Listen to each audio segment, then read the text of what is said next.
ialah tajuk tolak Akta 750 balikan hak wilayah. Sebelum saya beritahu apa itu Akta 750. Akta 750 ialah Akta Wilayah Laut 2012 yang telah diluluskan di Parlimen pada 18 April 2012 dan digazetkan pada 22 Jun 2012. Apa tujuan akta ini? Dinyatakan sewaktu menggubal akta ini di Parlimen, antara matlamat utama diwujudkan akta ini tidak lain dilakukan untuk memenuhi keperluan konvensyen bangsa-bangsa bersatu mengenai Undang-Undang Laut yang 10 Desember yang 10, yaitu UNCLOS, dengan membuat penyelarasan semula sempadan wilayah antara bangsa negara. Namun undang-undang ini sepatutnya hanya berkenaan dan berkaitan dengan sempadan, tetapi bukan dengan pemilikan. Sebab itu, apa inti dalam undang-undang ini yang mengambil wilayah laut negeri-negeri?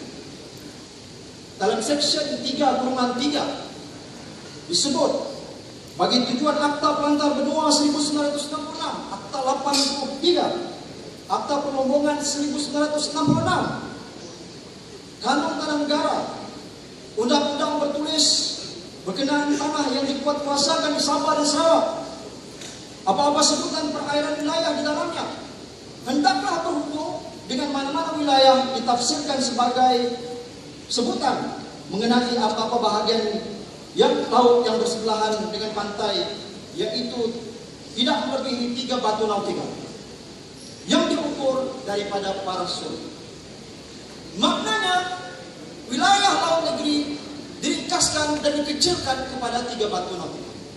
Tuan-tuan, apa yang berlaku pada akta ini sebenarnya tidak lain dan tidak bukan mencedok bulat-bulat akta ataupun ordinan yang dipanggil sebagai Ordinan Darurat Kuasa Perlu nomor 7 1969 dalam perkara 4/2. Akta ini telah ditarik semula oleh Perdana Menteri kita pada 2012. Apabila mengumumkan menarik semula ASN, maka undang-undang yang berkaitan dengan darurat telah ditarik semula. Undang-undang darurat digubal untuk menyelesaikan masalah pergaduhan kaum dan sebagainya. Tapi tanpa kita sadari, beratus-ratus undang-undang yang dibuat di bawah undang-undang darurat, termasuk pemilikan tanah, termasuk pemilikan pelantar tanah yang dikuatkuasakan. Antaranya yang berkaitan dengan akta-akta pembangunan petroleum, akta perlombongan petroleum, akta pelantar benua. Akta pelantar benua hanya menyebut sempadan yang ada pada negeri, tetapi tidak menyebut secara spesifik 3 batu nautikal. Tapi melalui akta darurat ini, sempadan negeri telah pun diletakkan secara spesifik 3 batu nautikal. Di dalam 3 batu nautikal adalah kepunyaan negeri, di luar 3 batu nautikal adalah kepunyaan kerajaan persekutuan.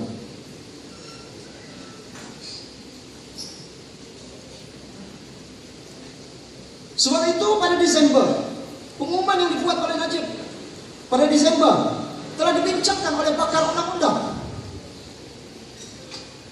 Antara pandangan yang dikemukakan oleh pakar pelembagaan Emeritus Profesor Datuk Syed Salim Faruqi menyebut orang ramai tidak melihatnya, mereka fikir pemansuhan ASN ialah pengumuman penting.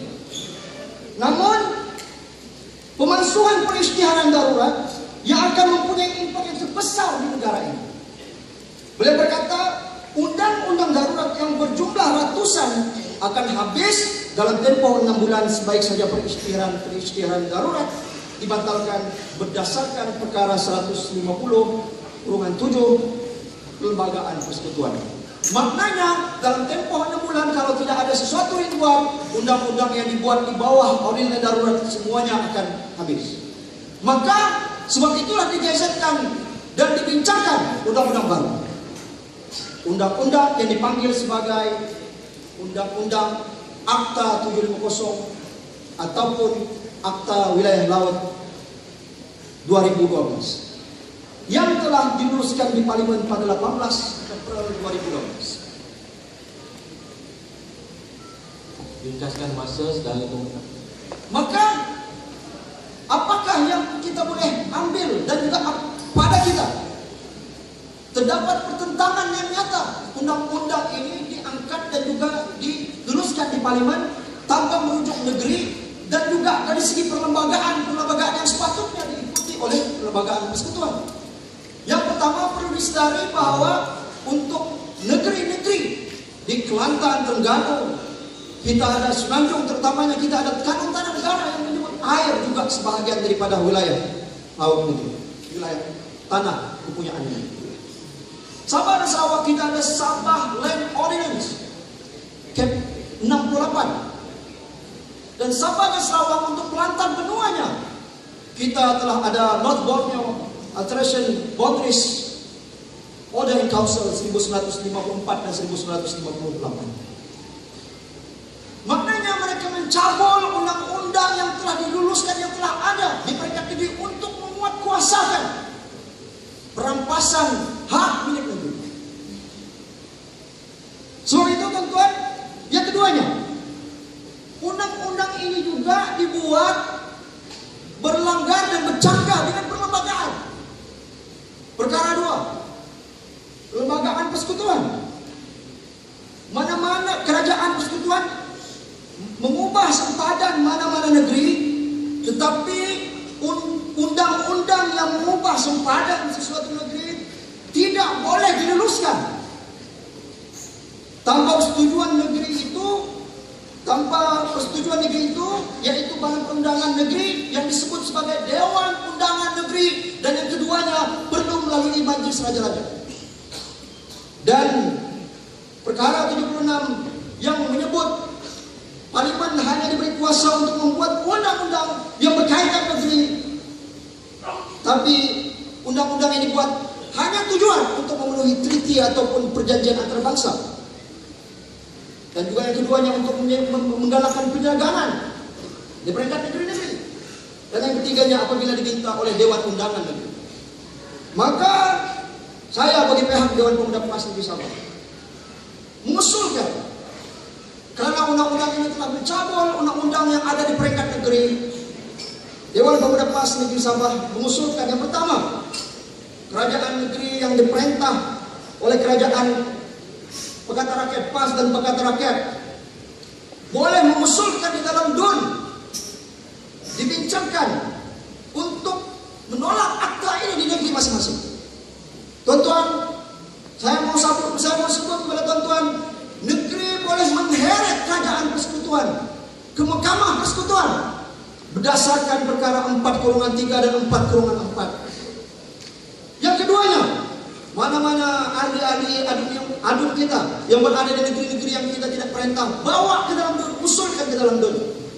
Yang ketiganya, mengusulkan ke Parlimen, kerana artikel bagi ahli Parlimen kita yang berada di Parlimen, mengusulkan ke Parlimen kerana akta ini bertentangan dengan perkara artikel 2 dan artikel 76 perlembagaan. Saya dengan ini mencadangkan. Wabillahi taufiq wal hidayah. Assalamualaikum warahmatullahi wabarakatuh. Terima kasih Sabah. Kita terima untuk bahas tidak.